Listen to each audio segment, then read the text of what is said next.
नारायणाखिलगुरो भगवन्नमस्ते शिवाय नमः। शिवलिंगाय नमः। तन्मे मनः शिवसंकल्पमस्तु सर्वे भवन्तु सुखिनः। नारायणाखिलगुरो भगवन्नमस्ते। नमो ब्रह्मादिभ्यो ब्रह्मविद्या संप्रदायकर्तृभ्यो वंशर्षिभ्यो नमो माभ्यः। नारायणाखिलगुरो भगवन्नमस्ते शिवाय नमः। शिवलिंगाय नमः। तन्मे मनः शिवसंकल्पमस्तु। नारायण। पृष्ठ या कंडिका कौन है? 125 पृष्ठ है। 25 125 कंडिका मंत्र चल रहा था 19 का भाष्य। आरंभ से चलेगा। भाष्य दूसरा पैराग्राफ। भाष्य सोया से यही जी, सोया से आंगिरस।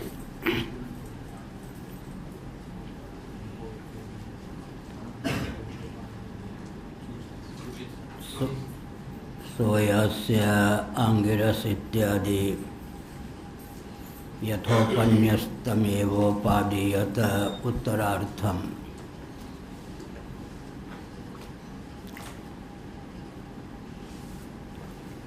सोयास्य आंगिरसोंगानां हि रसः। यह जो भाष्यगत यह मूलगत पंक्ति है उसी का स्मरण भाष्यकार भगवान करा रहे हैं।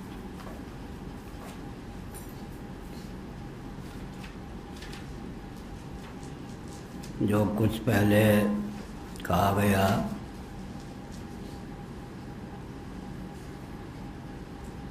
उसी की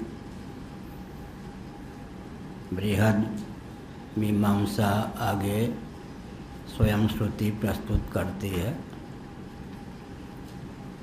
उत्तरार्थम अग्रिम जो प्रकरण है उसके माध्यम से जिस तथ्य को पहले उद्भाषित किया गया उसी का उद्दीपन प्राप्त है। प्राणो वा अंगानां रसः इत्येवमन्तं वाक्यं यथा व्याख्यातार्थमेव पुनः स्मारयति। निस्संदेह यह प्राण अंगों का रस है, सार है। इसी के ऊपर जीवन निर्भर है।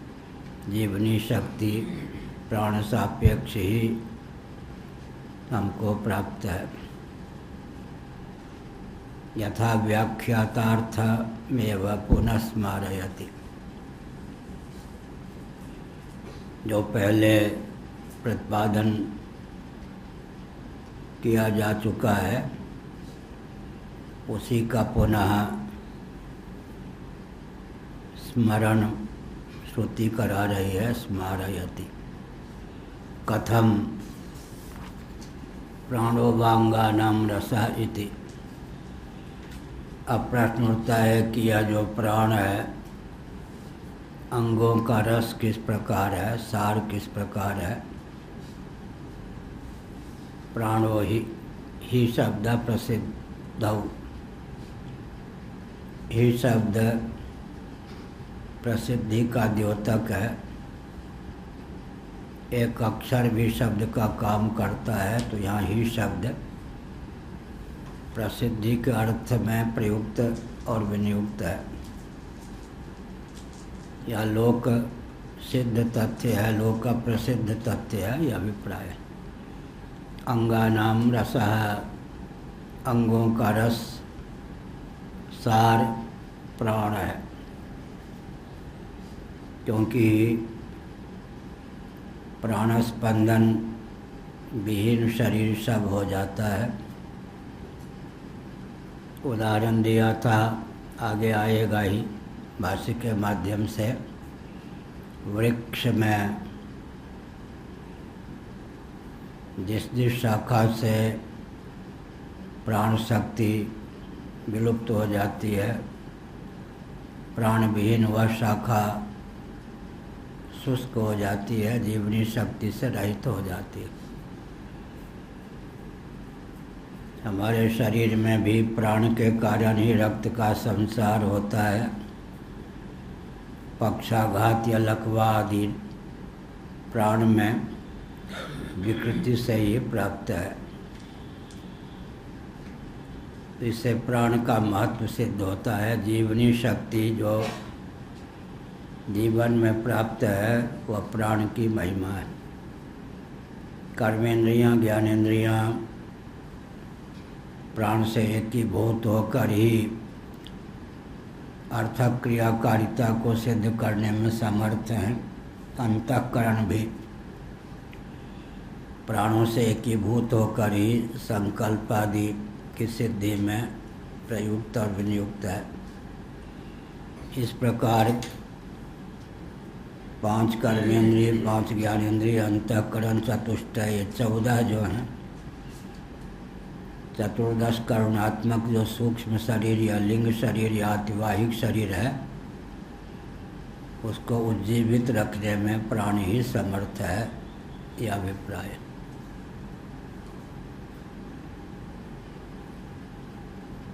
प्रसिद्ध में तत्प्राणस्य अंग रसत्वम न वागादीनाम। यह तो प्रसिद्ध तथ्य है कि प्राण ही अंगों का रस है। अंगों का रसत्व प्राण सापेक्ष है, न कि वागादि सापेक्ष। वागादि की जो उपयोगिता सिद्ध है वह भी प्राण को लेकर ही सिद्ध है, यह अभिप्राय। तस्माद्युक्तम प्राणो वा इति स्मरणम। इसलिए प्राणो वा इन शब्दों के माध्यम से श्रुति ने जो प्राण के महत्व को प्रकारांतर से ख्यापित करने की प्रतिज्ञा की है, पूर्व तथ्य का स्मरण कराती हुई यह उचित ही है। कथम पुनः प्रसिद्धत्वम इत्यतः। भला प्राण जीवनी शक्ति का आधायक है, यह तथ्य कैसे प्रसिद्ध है? लोक प्रसिद्धि किस प्रकार है, इस पर श्रुति ने भाव व्यक्त किया है। तस्मात् शब्द उपसंहारार्थम उपरित्वेन संबध्यते। तस्मात् शब्द का जो प्रयोग किया गया है उपसंहार के अर्थ में है। अग्रिम वचन से उसका संबंध ख्यापित होता है। यस्मात् फिर तस्मात्, जबकि ऐसा है अतएव इस या इसलिए। यस्मात् या तो अवयवात्, कस्मात् अनुक्त विशेषात्। यस्मात् कस्मात् यतः कुतश्चित् अंगात् शरीरावयवात् अविशेषितात् प्राण उत्क्रामति अपसर्पति तदेव तत्रैव तदंगम शुष्यति नीरसं भवति शोषम उपैति। लोक प्रसिद्ध दृष्टांत को यहाँ ख्यापित किया गया। जिस किसी अवयव से, अंग विशेष से या उपांग से प्राण कर्षित हो जाता है, वह अंग विशेष उपांग शुष्क हो जाता है, नीरस हो जाता है, स्पंदन विहीन हो जाता है। यह लोक प्रसिद्ध तथ्य है। तस्माद् ऐसे ही वह अंगानाम रसा इति उपसंहारः। जबकि बात ऐसी है इसलिए प्राण अंगों का रस है, यह उपसंहार वचन है। अतः कार्य करुणा नाम आत्मा प्राण इत्येतत् सिद्धम। जबकि बात ऐसी है इसलिए कार्य और करण दोनों का आत्मा प्राण है। हिंदी वाले आत्मा को स्त्रीलिंग में बोलते हैं, हम लोगों को पुल्लिंग में बोलने का ही अभ्यास। महात्मा पुल्लिंग, परमात्मा पुल्लिंग, तो आत्मा ने क्या बिगाड़ा, कोई स्त्रीलिंग। हिंदी की अपनी चाल होती है। एक बम्बई की महिला पूज्य स्वामी अखंडानंद सरस्वती जी महाभाग की शिष्या थी। वो घर के व्यक्तियों से अनुमति लेकर और स्वामी जी के यहाँ रहने लगी। बाद में पता चला कि हिंदी विभाग के वह कॉलेज में प्राध्यापिका रही थी। तो उसने हम शंकराचार्य के पद पर नहीं थे, आलोचना इधर उधर शुरू की।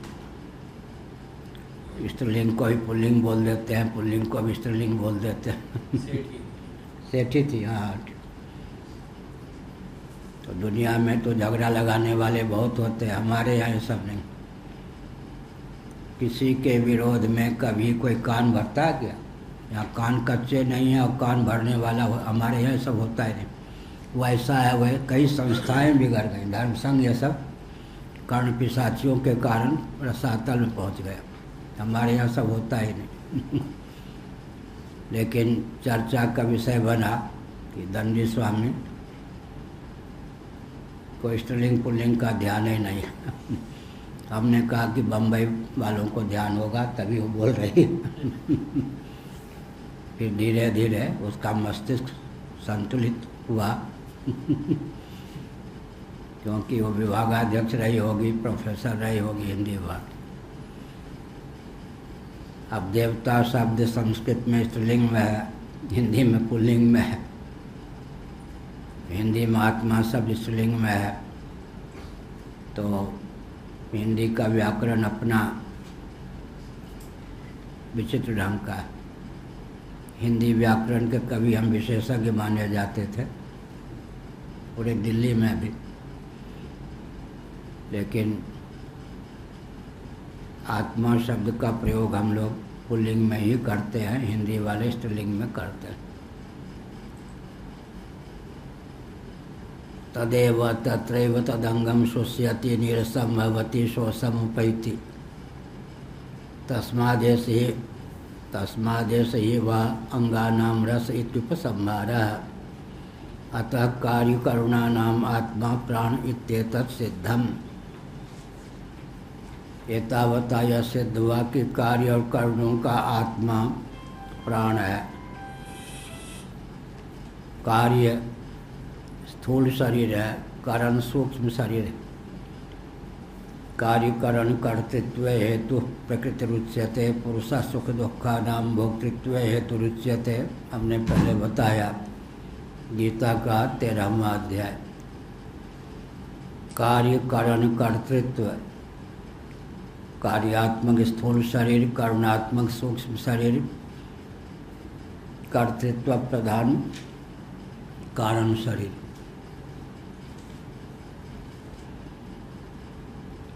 कार्य यह जो स्थूल शरीर है पंचीकृत पंच महाभूतों का तारतम्य संघात है, तत्वांतर परिणाम नहीं है, कार्यांतारतम्य संघात। सूक्ष्म शरीर करुणात्मक है, 5 कर्मेंद्रियां, 5 ज्ञानेंद्रियां, अंतःकरण चतुष्टय, इन 14 का नाम करण है। 5 जो प्राण हैं मांडूक्य उपनिषद में विवक्षावसात करण कोटि प्रविष्ट मान लिए गए। साक्षात करणत्व प्राणों को प्राप्त नहीं है, कर्णों का उपोद्बलक प्राण सिद्ध होता है। कर्मेंद्रिय, ज्ञानेंद्रिय, अंतःकरण चतुष्टय, ये 14 ही करण। जागृत में 14 सक्रिय उद्दीप्त रहते हैं। स्वप्नावस्था में कर्मेंद्रियां, ज्ञानेंद्रियां सो जाती हैं। मन बुद्धि चित्त अहंकार रूप जो अंतःकरण वर्ध निद्रित हो जाता है, वासना की प्रगल्भता से आत्म चैतन्य से अधिष्ठित होकर निद्रा दोष से युक्त होकर ग्राह्य ग्राहक भाव के रूप में स्फुरित होता है। वहाँ कर्मेंद्रियां भी स्फुरित होती हैं, ज्ञानेंद्रियां भी स्फुरित होती है।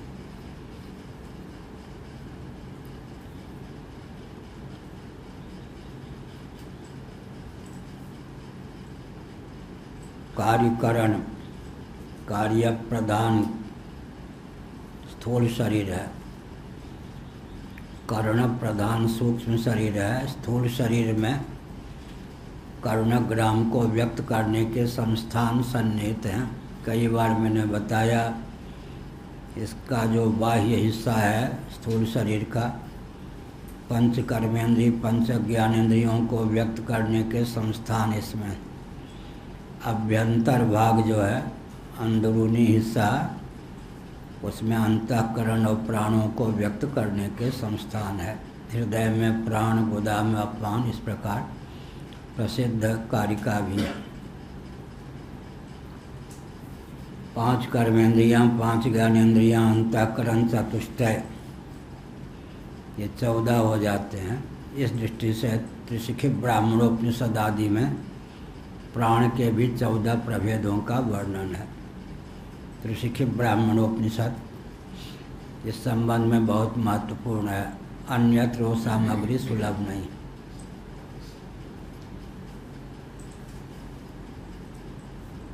यद्यपि वेदांत प्रस्तार में सूक्ष्म शरीर भी कार्यात्मक ही है, अपंचीकृत पंच महाभूतों का कार्य है, तथापि करण कोटि प्रविष्ट है, तो कार्य कहने पर स्थूल शरीर का ग्रहण होता है।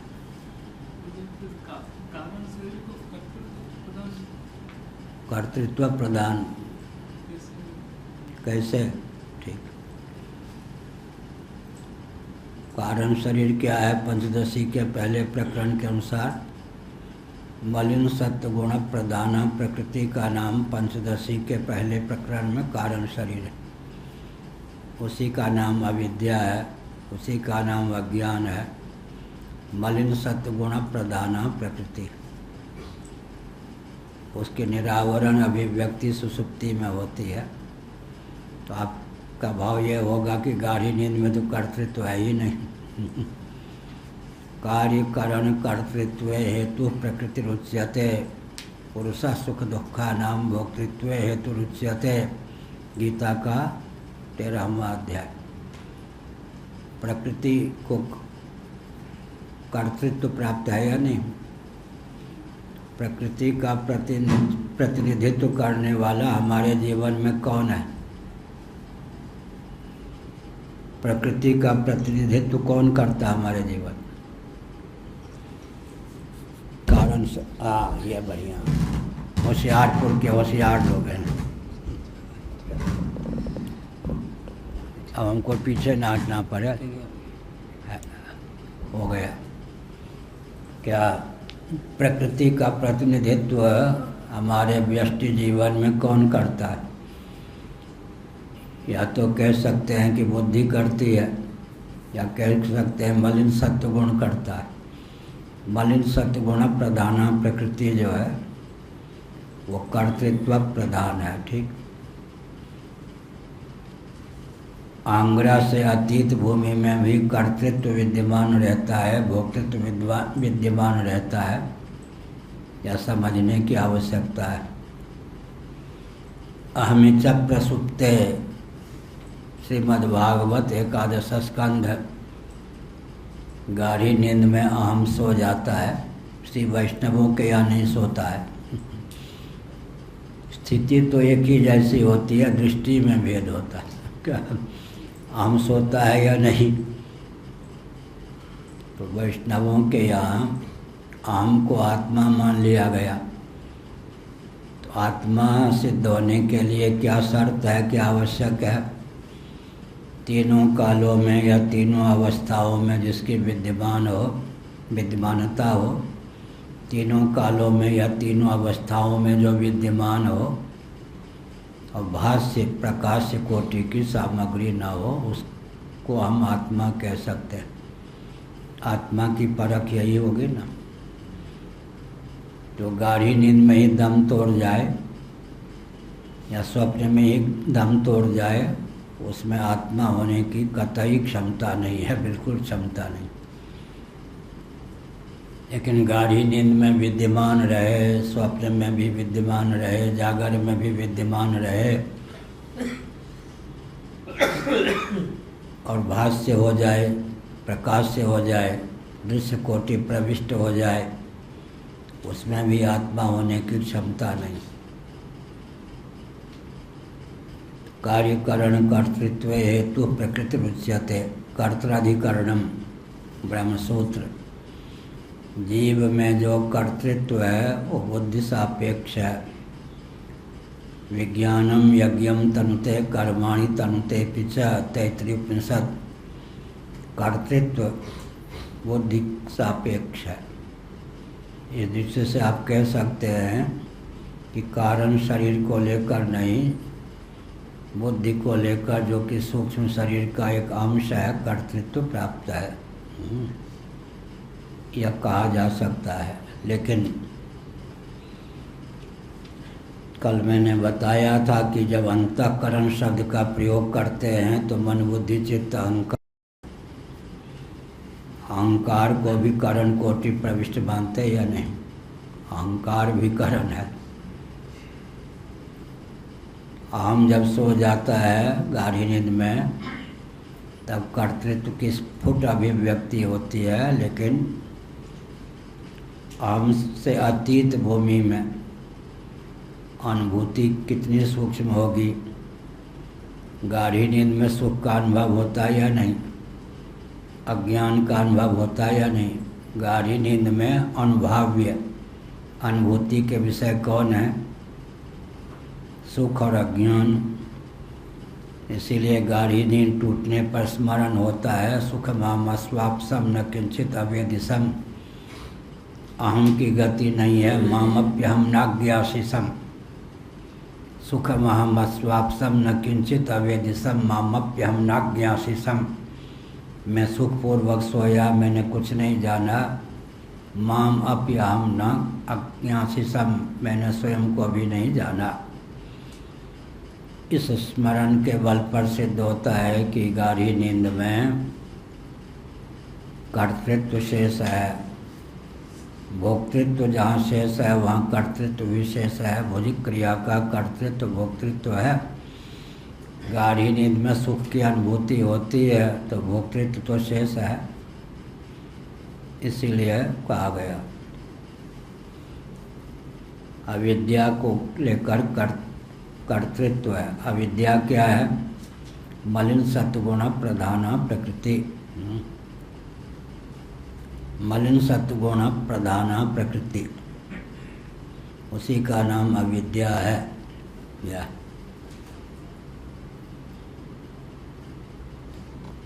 कार्यकरण कर्तृत्व स्थूल शरीर की प्रधानता से कार्य, सूक्ष्म शरीर की प्रधानता से कारण।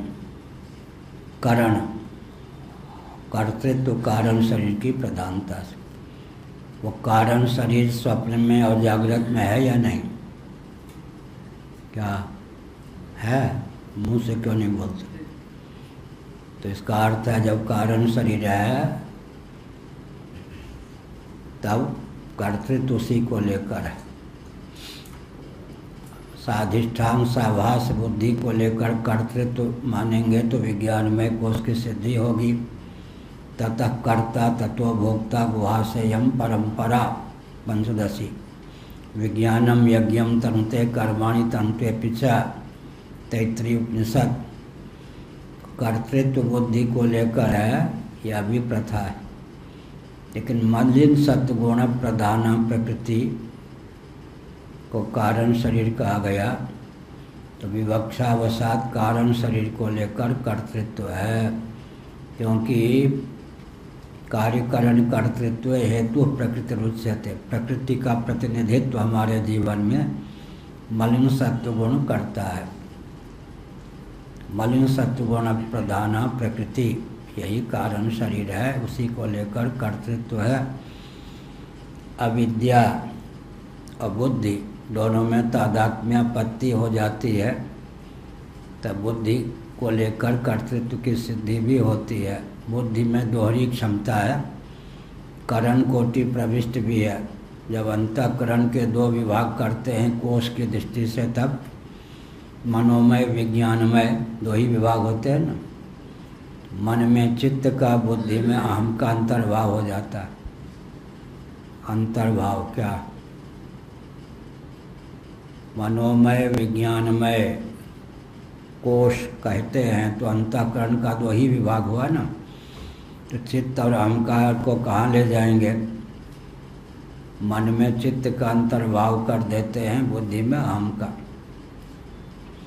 सांख्य प्रस्थान के अनुसार अंतःकरण के 3 विभाग होते हैं, मन, अहम और बुद्धि। मन तो विकार कोटि का हो गया, अहम अंग्रह कोटि का अहम तत्व हो गया, बुद्धि महत तत्व का प्रतिनिधित्व करने वाली हो गई। कोष की विवक्षा से अंतःकरण के 2 ही विभाग हुए, मन और बुद्धि, मनोमय और विज्ञानमय। लेकिन सांख्योक्त पदार्थ की दृष्टि से अंतःकरण के 3 विभाग हो गए, मन, अहम और बुद्धि। और एकोनविंशत मुखा जब कहते हैं 19 मुख, तब अंतःकरण चतुष्टय की सिद्धि होती है। तब फिर एक आवाज़ आती है, कर्मेंद्रियाँ 5, ज्ञानेंद्रियाँ 5, प्राण 5, हमने क्या बिगाड़ा कि हम 4 ही। क्या वोटर लिस्ट में एक प्रतिनिधि गायब। कर्मेंद्रियाँ 5, ज्ञानेंद्रियाँ 5, प्राण भी 5, तो अंतःकरण ने क्या बिगाड़ा कि वो 4 ही। इसलिए अंतःकरण पंचक भी होता है। कहाँ लिखा है? एक ही जगह लिखा है, पैंगलोपनिषद। अंतःकरण पंचक भी होता है, मन, बुद्धि, चित्त, अहंकार।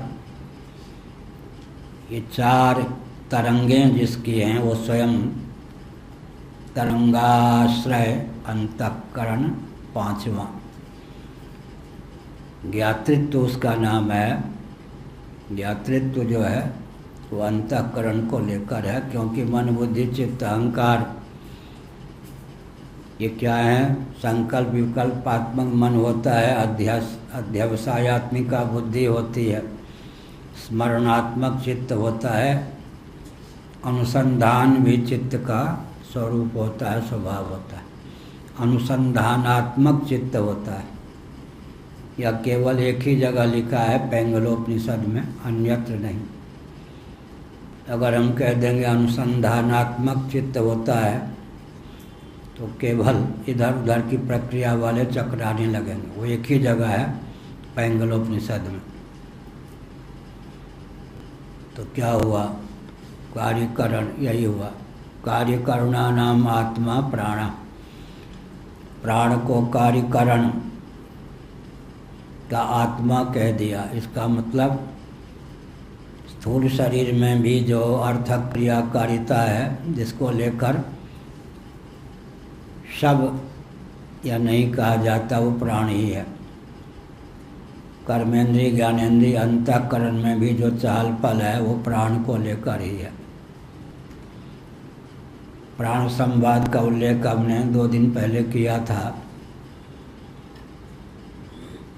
प्रायः जो मुखिया होता है उसको लोग घर में क्या करते हैं? उपेक्षित कर देते हैं। खाता पीता है और सब पे रोब डाल जमाता है। हाँ, घर बिगाड़े बूढ़ी, पेट बिगाड़े मूढ़ी। मूढ़ी माने मैथिली शब्द है।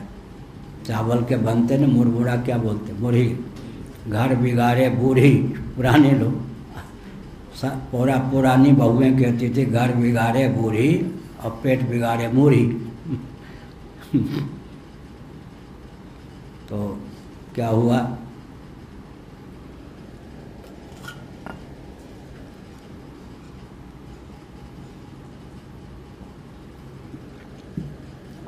लोगों ने विचार किया, कर्मेंद्रियों ने, ज्ञानेंद्रियों ने, अंतःकरण ने, भाई हमारी उपयोगिता तो स्पष्ट दिखती है,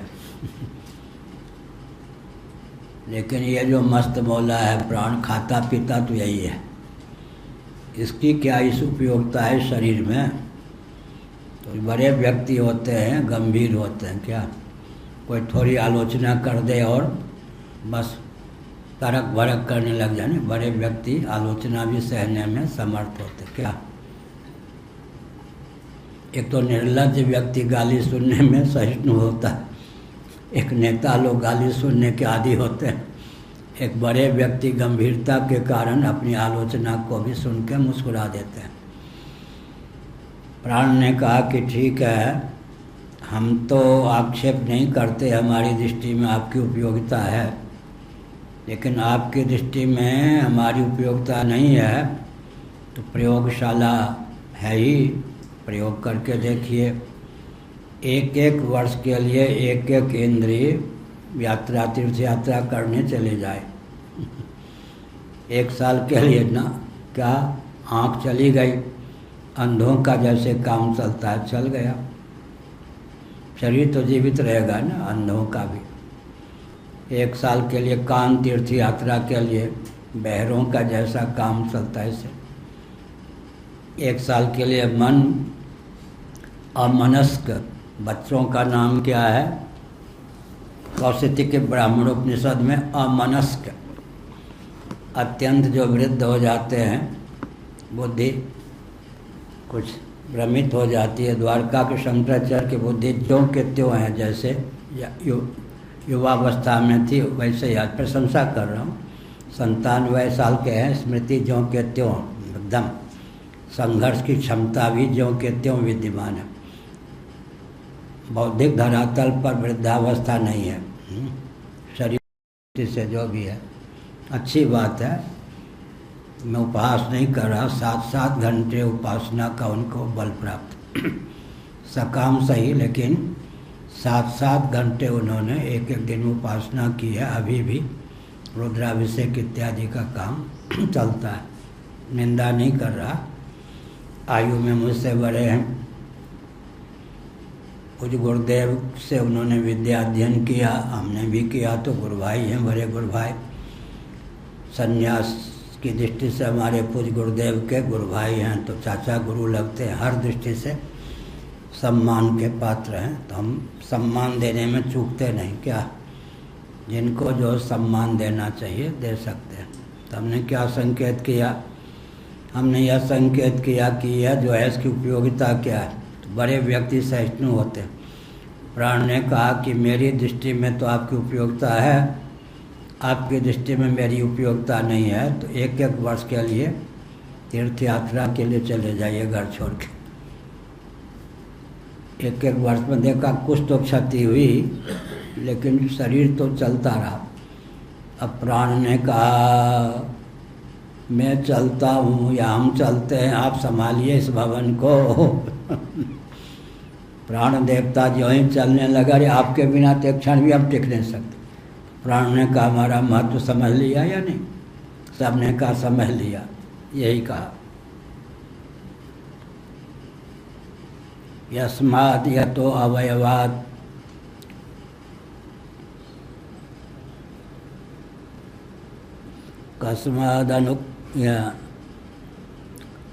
यस्मात् कस्माद् यथा कुतश्चित् अंगात् शरीरावयवात् अविशेषितात् प्राण उत्क्रामति अपसर्पति तदेव तत्रैव तदंगम शुष्यति निरसम भवति शेषम उपैति शोषम उपैति। जिस किसी अंग या प्रत्यंग से प्राण कूच कर लेता है, जिसको छोड़ देता है, वह अंग या प्रत्यंग या उपांग नीरस हो जाता है, शुष्क हो जाता है। वृक्ष आदि में तो दिखाई पड़ता है, और जिनको पक्षाघात आदि होता है उनके जीवन में भी दिखाई पड़ता है। तस्मादेशी व अंगानाम रस इति उपसंहार। इसलिए सिद्ध हो गया कि अंगों का रस है, सार है। कौन? प्राण। अतः कार्यकरणानाम आत्मा प्राण इत्येतत् सिद्धम। फलितार्थ क्या हुआ कि कार्य और करण दोनों का आत्मा प्राण है, सिद्ध हो गया यह। करण का अर्थ पंच कर्मेंद्रिय, पंच ज्ञानेंद्रिय, अंतःकरण चतुष्टय। कर्मेंद्रियां ज्ञानेंद्रियां सो जाएं और अंतःकरण अर्धनिद्रित हो जाए तब स्वप्न की प्राप्ति होती। अंतःकरण चतुष्टय अर्धनिद्रित हो जाए, कर्मेंद्रियां ज्ञानेंद्रियां पूर्ण रूप से सुप्त हो जाएं, आत्मचैतन्य से अधिष्ठित अर्धनिद्रित अंतःकरण वासना की प्रगल्भता निद्रा दोष के वशीभूत होकर ग्राह्य ग्राहक भाव को प्राप्त हो जाए तब स्वप्न होता है। सुषुप्ति में फिर क्या होता है? कर्णग्राम का संकोच होते होते सुषुप्ति या गाढ़ी नींद में क्या होता है? एक ही श्रुति है। महोपनिषद भी ले सकते हैं, पैंगलोपनिषद भी ले सकते हैं, दो माने तो। चित्तैक करना सुषुप्ति ही। मन बुद्धि चित्त अहंकार में केवल चित्त ही अवशिष्ट रह जाए तब उसका नाम सुषुप्ति या गाढ़ी नींद है। तब प्रश्न उठता है कि चित्त को स्मरणात्मक मानेंगे तो गाढ़ी नींद में तो स्मरण संभव नहीं है, फिर किस आधार पर कहा चित्तैक करना सुषुप्ति ही? इसका अर्थ यह है कि अंतःकरण की बीजावस्था का नाम यहाँ पर चित्त है, जो कि अविद्या कोटि प्रविष्ट है। अविद्या के अर्थ में चित्त शब्द का प्रयोग हुआ है, स्मरणात्मक यहाँ चित्त नहीं है। अंतःकरण की बीजावस्था का नाम चित्त है, वह चित्त ही सुषुप्ति में शेष रहता है। चित्तैक करना सुषुप्ति ही। पैंगलोपनिषद, पैंगल उपनिषद।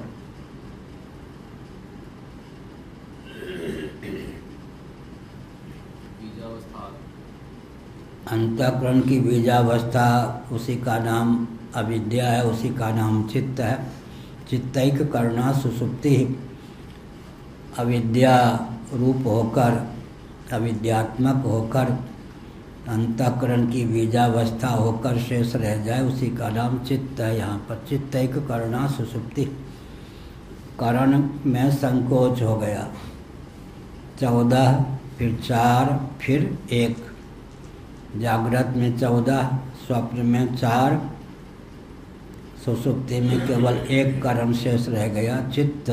चित्त चित्तैक करना सुषुप्ति। चित्त की वृत्ति भी है, वृत्ति रूपा भी है चित्त की निद्रा। वो तो योग दर्शन की विधा है। प्रमाण विपर्य विकल्प निद्रा स्मृति चित्त की 5 वृत्तियाँ। योग दर्शन का जो चित्त है, चित्त उनको मानी ही नहीं है। तत्व कोटि प्रविष्ट उनके यहाँ चित्त नहीं होता, क्योंकि अहम तत्व, महतत्व और मन अहम बुद्धि। मन विकार कोटि प्रविष्ट पदार्थ है, अहम तत्व उससे ऊपर है, प्रकृति कोटि प्रविष्ट सदा प्रकृति में। महतत्व उससे ऊपर है, चित्त उनके यहाँ है ही नहीं। पदार्थ तत्व गणना में चित्त नहीं है, लेकिन चित्त वृत्ति के निरोध का नाम जब योग कहा तब चित्त को ले आए। तो योग दर्शन जो है चित्त पर निर्भर है, लेकिन चित्त को कोई तत्व के रूप में स्वीकार नहीं करता। यह एक विचित्र तथ्य है। तो उनके यहाँ फिर क्या कहेंगे? चित्त। प्रमाण विपर्य विकल्प निद्रा स्मृति। निद्रा भी एक चित्त वृत्ति है। चित्त की अवस्था। वृत्ति का अर्थ होता है कार्य, वृत्ति का अर्थ होता है भेद, वृत्ति का अर्थ होता है जीविका। आपकी क्या वृत्ति है? छात्र वृत्ति। छात्रों के जीविका के लिए जो सामग्री दी जाती है उसका नाम है छात्र वृत्ति। वृत्ति का अर्थ जीविका, वृत्ति का अर्थ क्या? कार्य। अब वो वृत्ति के भी 2 भेद होते हैं। एक प्रकाशक परिणाम वृत्ति। वृत्ति के भी 2 प्रभेद होते, एक प्रकाशक परिणाम, एक बिना प्रकाश वाला परिणाम। प्रकाश स्वयं प्रकाशित हो, दूसरों को भी प्रकाशित करने में समर्थ हो, एक परिणाम वो होता है। वृत्ति प्रभाकर नामक ग्रंथ है, जाट महोदय के द्वारा लिखित, निश्चल दास जी। वृत्ति प्रभाकर नामक ग्रंथ से बोल रहा हूँ। वृत्ति माने कार्य, वृत्ति के भी दो भेद होते हैं। स्वयं प्रकाशित हो, अन्यों को प्रकाशन करने में समर्थ न हो, लेकिन प्रकाशक परिणाम अन्यों को भी प्रकाशित करने में समर्थ हो, तदाकारिता को लेकर ये वृत्ति प्रभाकर नामक ग्रंथ से बोल रहा हूँ। क्या सार निकला? चित्त वृत्ति चित्त का परिणाम, सुख दुख आदि भी चित्त के परिणाम हैं, लेकिन वो स्वयं प्रकाशित होते हैं, दूसरों को प्रकाशित करने में समर्थ नहीं होते। तदाकार जो वृत्ति होती है परिणाम भी होती है और दूसरों को उद्भाषित करने में समर्थ भी होती है। यह हुआ।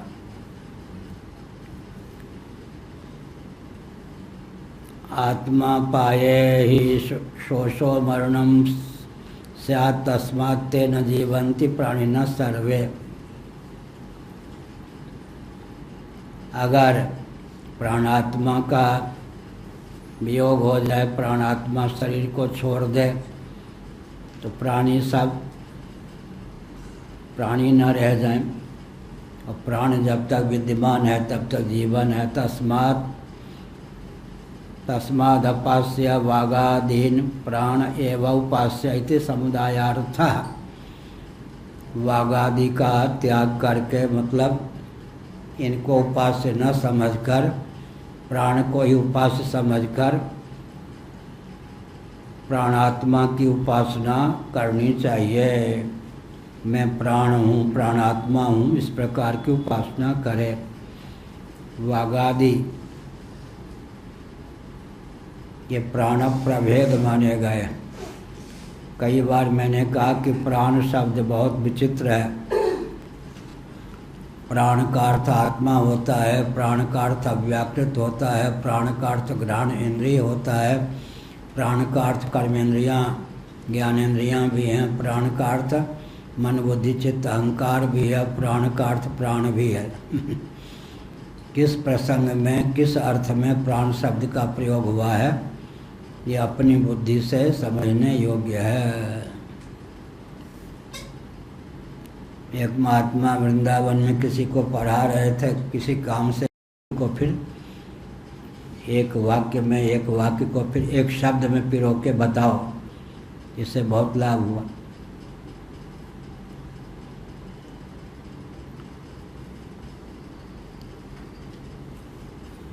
कहाँ पंक्ति चल रही थी? 125 आनंदगिरी की कौन पंक्ति?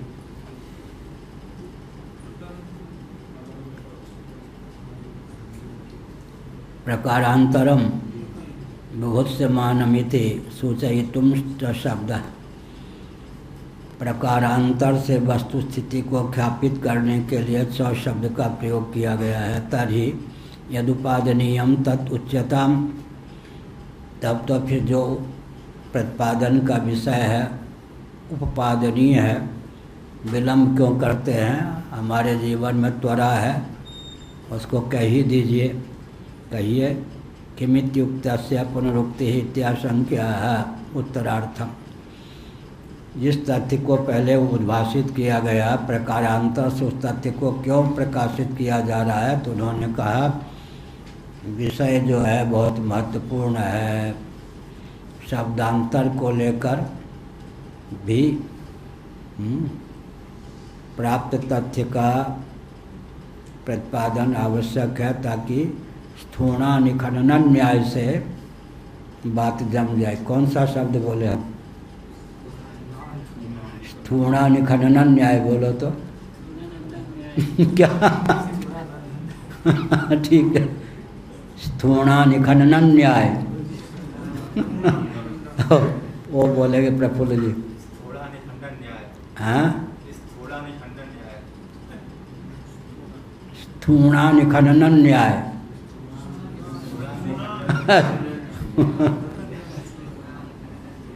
कभी खंभा गाड़ा है,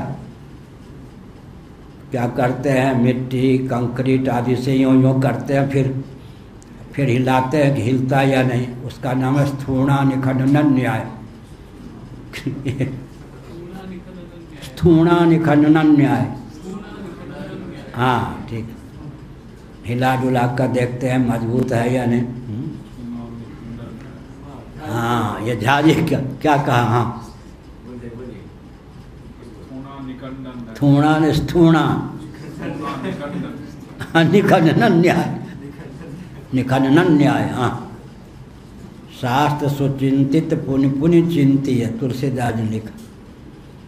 शास्त्र सुचिंतित पुनि पुनि चिंतिय, सुचिंतित शास्त्र को भी बार बार चिंतन करना चाहिए। साहित्य का क्या वाक्य है, युवती और शास्त्र किसी और राजा किसी के वश में है, ये भ्रम न पाले। कल ही वो युवती विश्व सुंदरी अंगूठा दिखा के भाग जाएगी। अमुक लड़की सुंदरी मेरे बस में हो गई, धोखा खाओगे, चार खाने चित्त हो जाओगे।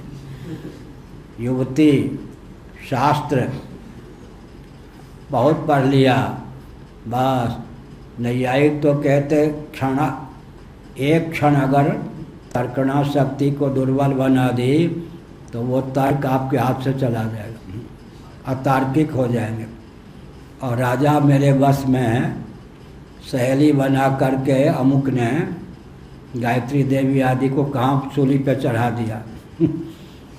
राजा को मैंने बस में कर लिया, शास्त्र मेरे बस में है, ये नहीं। अमुक लड़की मुझ पे लट्टू है, वो कल जेल में डाल देगी, परसों विष भी दे देगी। अंगूठा दिखा देगी, कहीं के नहीं रहे होगे। इसीलिए कहा शास्त्र सुचिंतित पुनि पुनि चिंतिय। प्रतिज्ञानुवादो वक्ष्यमाण हेतु उपयोगी इत्यर्थ। वक्ष्यमाण हेतु से उपयोगी है। प्रतिज्ञा का अनुवाद कहीं कमी स्मरण के लिए प्राप्त तथ्य को भी। अंग्रेजी वाले बड़े विचित्र होते हैं। अंग्रेजी वाले जो है किए कराए पर पानी फेरने के लिए एक शब्द उनके पास होता है, पुनरुक्ति है, संस्कृत का शब्द, लेकिन वो कहते बस ये बाबा लोग बोलते हैं पुनरुक्ति ही पुनरुक्ति। अंग्रेजी वालों को संस्कृत साहित्य में, संस्कृत के विद्वान में, वक्ताओं में एक दोष तत्काल दिख जाता है, पुनरुक्ति। पुनः उक्ति, जो कह चुके उसी को बार बार कहते हैं। तो 1000 बार कहने पर भी ये तत्व जम जाए, समझ में आ जाए तो ठीक है ना। एक पंडित जी व्याकरण के विद्वान थे जाजी, अब तक की हालत हो गई, राम कहिए पंडित, रामा, बार बार हम तंग करते, बहुवचन का प्रयोग कर दिया ना। राम राम राम राम राम राम, पंडित जी कहिए, तंग मत करो, रामा, बहुवचन का प्रयोग कर दिया आपने, प्लूरल का प्रयोग कर दिया, बार बार क्यों तंग करते हो। रामा कह दिया, फिर राम राम राम राम, क्या बात, रामा बहुवचन का प्रयोग कर दिया। यथोपन्यस्तमेवेत्यादि प्रपंचयति, जो पहले उपन्यस्त हो चुका है, जिस तथ्य का पहले प्रतिपादन कर चुके हैं, उसी का प्रपंचन करते, प्रपंचन माने विस्तृत विवेचन करते। प्राणो वा इति वही, निस्संदेह यह जो प्राण है अंगिरस है, अंगों का रस है, सार है, इसी के ऊपर जीवनी शक्ति निर्भर है।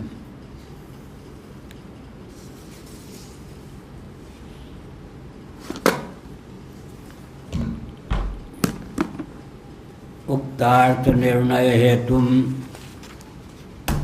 पृच्छति, उक्त अर्थ के निर्णय में जो हेतु है, कारण, उसको पूछते हैं कथम मिति।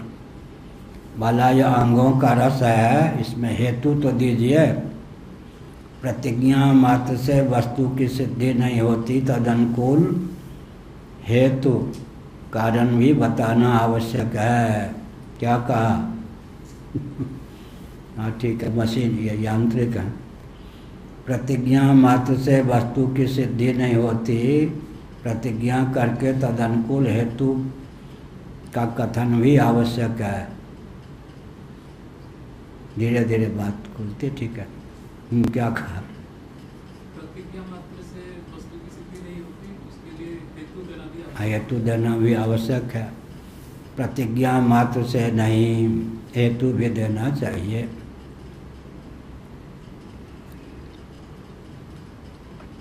तत्र प्रसिद्धिम हेतुम कुर्वन् परिहरति।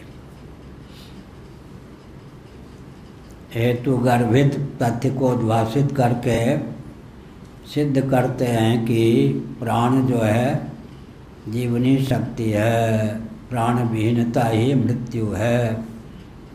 प्राणो ही शब्द प्रसिद्ध हो, प्रसिद्ध अर्थ के द्योतन के लिए ही शब्द है। प्रसिद्धमेव प्रकटयति प्रसिद्धम इति। भाष्यकार महाभाग प्रसिद्धि को लेकर ही प्रसिद्धि को प्रकट करते हैं, माने ख्यापित करते हैं। प्रसिद्धम इति यह प्रसिद्ध तथ्य है कि वागादि प्राणों शरीर के रस नहीं है, प्राण ही जीवन का रस है। वागादि के बिना भी जीवन यापन संभव है, प्राण के बिना तो जीवनी शक्ति संभव ही नहीं है। स्मारणम प्रसिद्धस्य अंगिरसत्वस्य इति शेषः। स्मारण जो अर्थ कह चुके उसी का स्मरण क्यों दिलाते हैं? यह जो प्राण है अंगिरस है, अंगिरस माने अंगों का रस, सार। गोत्र भी चलता है ना, ऋषि का नाम भी था अंगिरस। यहाँ पर अंगिरस माने अंगों का सार। कौन है? प्राण। भगवान कौन है? प्राण प्राण के जीवन जी के सुख तुम राम, तुम बिन जिनहि सुहात गृह तिनहि विधाता वाम। रामचरितमानस। भगवान राम के लिए कहा गया प्राण प्राण के जीवन जी के सुख तुम राम, तुम बिनु जिनहि सुहात गृह तिनहि विधाता वाम। जीवन जी के का अर्थ क्या होगा? अब जिसको कोशों का ज्ञान नहीं है वो जीवन जी के का अर्थ नहीं लगा सकता। प्राण प्राण के तो हो गया प्राणस्य प्राणः, प्राण प्राण के षष्ठी या संबंध विभक्ति घटित जो प्राण शब्द है वो प्राण के अर्थ में। प्रथमा विभक्ति घटित जो प्राण शब्द है आत्मा के अर्थ में। जीवन जी के माने मन के मन, बुद्धि के बुद्धि, मनोमय विज्ञानमय दो कोशों को तुलसीदास ने जीवन जी के कहकर रख दिया। अब जिसको कोशों का ज्ञान नहीं है जीवन जी के का अर्थ नहीं लगा सकता। प्राण प्राण के जीवन जी के सुख तू राम, आनंद हूँ के आनंद दाता।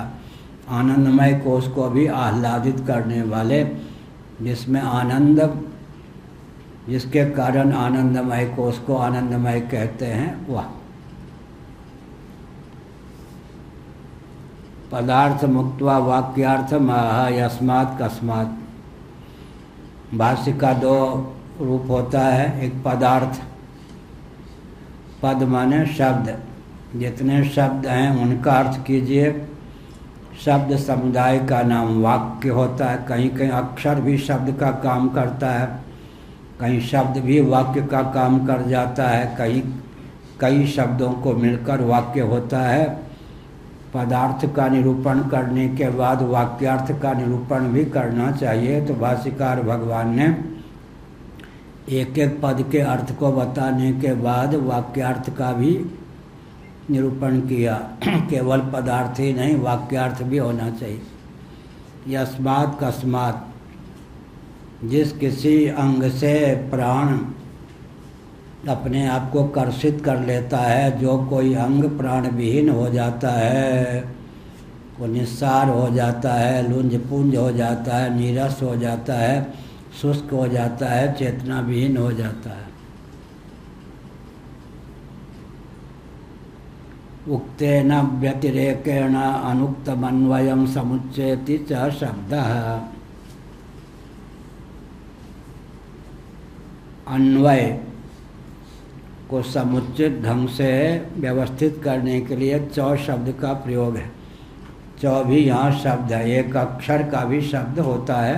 जैसे चकार का जो प्रयोग किया भाष्यकार भगवान ने, अपने आप में शब्द है।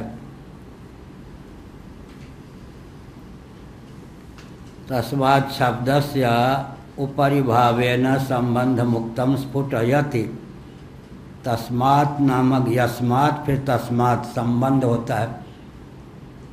जबकि बात ऐसी है इसलिए उपरि भावेन संबंध मुक्तम, आगे जो कुछ कहा गया है उससे संबद्ध है, वह संबंध दिखाने के लिए स्फुटयति उसी का प्रपंचन करते हैं, स्फुट रीति से विवेचन करते हैं।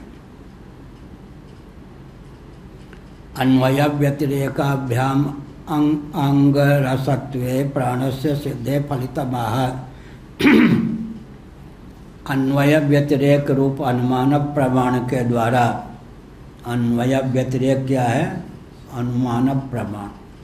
अन्वय व्यतिरेक रूप अनुमान प्रमाण के द्वारा प्राण अंगिरस सिद्ध होता है, अंगों का रस सिद्ध होता है। यह तो सिद्ध कर दिया भाष्यकार भगवान ने। फलित माह, उसका सार क्या है? लब्बो लवाव क्या है?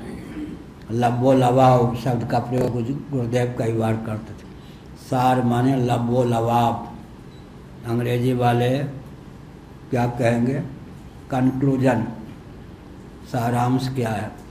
समरी क्या है? सारार्थ क्या है? अत इति क्या कहा? इसलिए प्राण जो है, अतः कार्य करुणा नाम आत्मा प्राणः। एतावता सिद्ध हो गया कि कार्य और करण दोनों का आत्मा जो है प्राण है। अर्थात प्राण के द्वारा ही कार्य और करण दोनों सक्रिय हैं, उज्जीवित हैं, यह अभिप्राय है। यत सत्वे यत सत्वम यत असत्वे यत असत्वम। प्राण के रहने पर जीवन है, प्राण के न रहने पर जीवन नहीं है। बिजली के रहते प्रकाश है, बिजली के न रहने पर प्रकाश नहीं है। अन्वय और व्यतिरेक।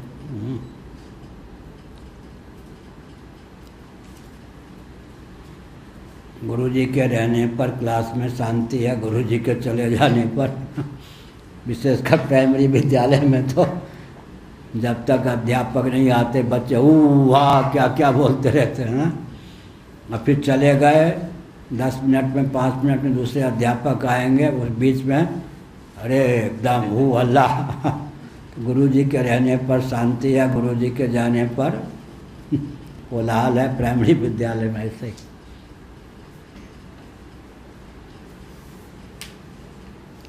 एक बार 5वीं कक्षा में था तो आधी छुट्टी के बाद क्लास में अध्यापक आ गए और मैं क्लास में जा ही रहा था, लेकिन वो कोई गीत गा रहा था, कोई भजन है, और क्लास में पहुंच गया। अध्यापक बैठे हैं, मैदान एक चाटा मारा। तो कहाँ है तुम्हें पता है? अच्छा क्लास में आ गए। एक चाटा मारा। क्लास में पहुंच गए, अध्यापक हैं, विद्यार्थी हैं, कुछ भी ध्यान नहीं, अपना राग। यही हुआ। गुरुजी के आने पर बच्चे मौन, गुरुजी के जाने पर कोलाहल, कि अन्वय व्यतिरेक हो गया। जिसके रहने पर जो हो वो अन्वित होता है, जिसके रहने पर जो ना हो बस गया। विद्युत के रहने पर प्रकाश, विद्युत के न रहने पर अंधकार। ऐसे सूर्य के रहने पर प्रकाश, सूर्य के न रहने पर अंधकार। अस्तु प्राणः संघातस्य आत्मा तथापि किम स्यात् तदा तस्मात् इति। तस्मात् अपास्य वागेन्द्रिय वागादीन प्राण एव उपास्य। ठीक है, मान लिया कि संघात जो है यह शरीर, कार्यकरण का संघात शरीर, कि आत्मा प्राण है। प्रकृत प्रसंग में, प्रकृत माने चालू, प्राप्त प्रसंग में इससे हाथ क्या लगा? हाथ यह लगा कि प्राण जो है उपास्य है, प्राणात्मा हूँ, इस प्रकार की उपासना करनी चाहिए। इस उपासना से क्या होगा? प्राण में जो दिव्यता है वो अपने जीवन में उस दिव्यता का आधान होगा। जितनी सामग्री हम लोगों के जीवन में है, अगर उस ढंग से क्रमशः उपासना हो तो हर व्यक्ति सिद्धों का सिद्ध, पीरों का पीर, मस्तों का मस्त, औलियाओं का औलिया, फकीरों का फकीर, अवधूतों का अवधूत हो जाए। क्या प्राण का उपासना का विधि किस तरह? प्राण के स्वरूप को समझकर फिर अहंग्रह उपासना, प्राण, मैं प्राण हूँ, मैं प्राणात्मा हूँ, यही उपासना। पहले प्राण उपास्य हुआ ना, प्राण, प्राण के स्वरूप का, उसके स्वरूप, स्वभाव, प्रभाव, जिसकी उपासना करनी हो उसके तीन का ज्ञान होना चाहिए। स्वरूप का, स्वभाव का, प्रभाव का। प्राण के स्वरूप का, स्वभाव का, प्रभाव का ज्ञान हो, उसके बाद उसमें अहंग्रह उपासना, अहमिति, मैं प्राणात्मा हूँ, प्राणोस्मि, यही प्रकार है। आज आए हैं क्या? पहले यह हो चुका है। हाँ, अरे वाह, ये तो फिर तो हाँ, ये उपासना में प्राणायाम का क्या महत्व है? अच्छा, बढ़िया। तो करते होंगे आप प्राणायाम? ठीक, बढ़िया। प्राणायाम किसको कहते हैं? प्राणायाम किसको कहते हैं? रेचक, पूरक, कुंभक। अच्छा, ठीक। रेचक, कुंभक, प्राणायाम, प्राण का आयाम। आयाम माने व्यायाम में जो बी हटा देंगे तो क्या रह जाएगा? आयाम। प्राणायाम, प्राण हटा देंगे तो आयाम। ठीक। क्या आपने प्रश्न किया? प्राणोपासना में प्राणायाम का क्या महत्व है? बैठिए। प्राणायाम का अर्थ क्या होता है? व्यायाम में वी हटा दिया तो क्या रह गया? प्राण को संयत करने की विधा, प्राण को शुद्ध और संयत करने की विधा का नाम प्राणायाम है। ठीक, प्राण को शुद्ध और संयत करने की विधा का नाम क्या है? प्राणायाम।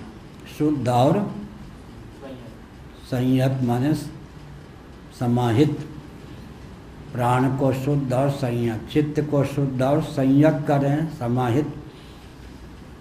प्राण को अगर शुद्ध और संयत कर लेंगे तो अब योग का रहस्य बताते हैं। मन शांत हो जाएगा तो प्राण भी शांत हो जाएगा, प्राण शांत होगा तो मन शांत होगा। ये नियम है। प्रज्ञा और प्राण में कोई एक भी शांत कर लिया जाए तो दूसरे शांत हो ही जाते हैं। दोनों में घनिष्ठ संबंध है। चित्त अगर शांत है तो प्राण शांत होगा ही, प्राण शांत है तो चित्त शांत होगा ही। किसी का जीवन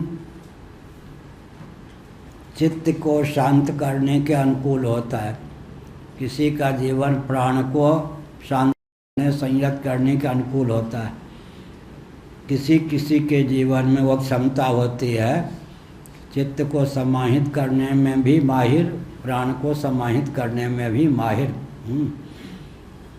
प्राण और चित्त दोनों में किसी एक पे संयम प्राप्त कर लेने पर दूसरे अपने आप शांत हो जाते हैं। प्राणायाम के द्वारा प्राण संयत हो जाता है तो चित्त भी शांत हो जाता है।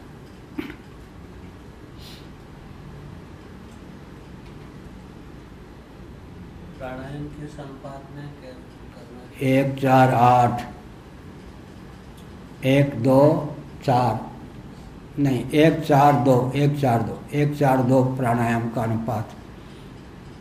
लेते समय एक रेचक, कुंभक, पूरक, पूरक, रेचक, कुंभक, पूरक, रेचक, कुंभक,